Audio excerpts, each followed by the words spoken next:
اما پیش از اینکه به بحث های سیاسی و این قبیل بپردازیم، اجازه بدید کتابی به دستم رسید.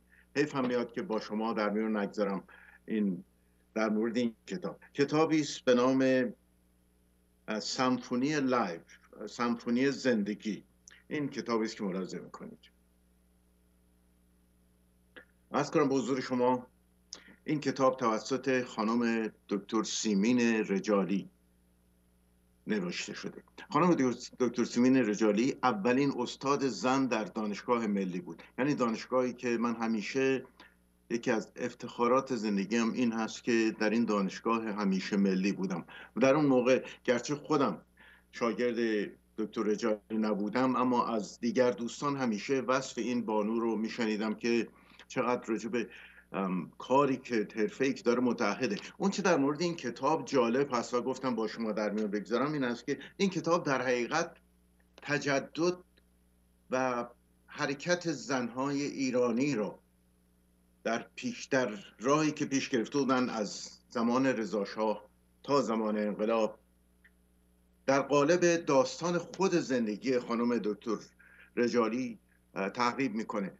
با اینکه این داستان تجربه شخصی اون هست که چگونه و از دوران مدرسهش چگونه بوده، دوران کودکستان چگونه بوده، در سالهای 1934 شروع میکنه که از زمان تولد که شروع میکنه تا الان. من جالب هست و فکر کنم برای همه شما جالب باشه این است که خانم رجالی اگر سرگذشتشون رو تعقیب کنید میبینید که چه بر زن ایرانی میگذشته به چگونه داشته در راه پیشرفت جلو میرفته، چگونه خانم رجالی شروع میکنه، چگونه به استادی دانشگاه ملی میرسه و بعد چگونه خودش کالج درست میکنه، کالج شمیران. نکته جالبی که میخوندم در این کتاب، البته این کتاب به زبان انگلیسی است ولی من فکر میکنم حقیقتا بسیار نافع هست خوندن اون و آموزنده است.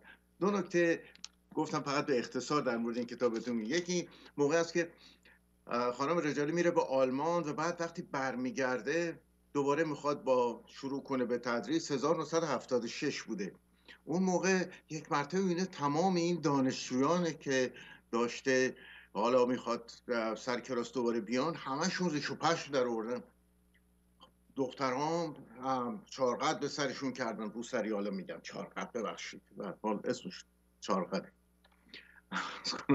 بعد خانم رجالی بنده خدا از اینا میپرسیده که خب جریان چی هست؟ اینا میگفتن ما داشتیم تعلیمات میدیدیم در تابستان.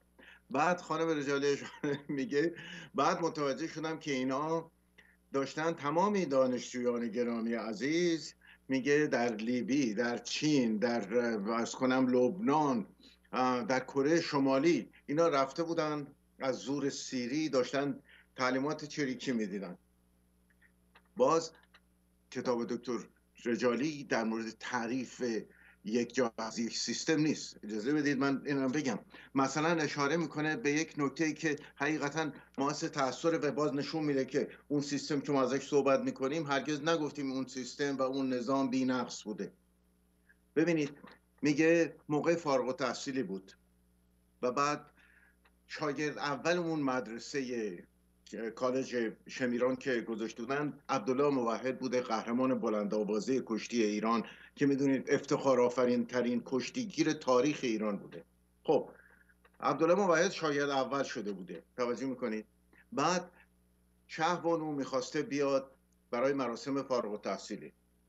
بعد خانم رجالی میگه که لیست این افراد از ما خواستن، کسانی که فارغ التحصیل شدن اینا و شهبانو میان اونجا ببینن. ایشون هم لیست رو بهشون میده، اینقدر معطل میکنن تا صبح همون روز اسم آقای عبدالله موحد، قهرمان بلندآوازه ایران که شاید اولم شده بود، میگه ساواک گذاشته بود جز ممنوعیات که ایشون نمیتونه در اون مراسم باشه.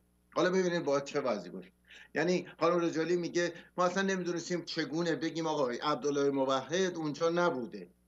خب به هر حال عرض کردم کتاب خانم رجالی که سمفونی زندگی است و میگه پیروزی آموزش و تحصیل بر دشمنی، کتاب بسیار مثبتی است باید این کتاب رو ببینید، هم ببینید که بر زن ایرانی چگونه گذشته و چگونه میتونیم افتخار کنیم به راهی که اینها پیمودن، و هم ببینید که حتی در غربت و در خارج هم که آمده چگونه این خانم گرانمایه موفق بوده.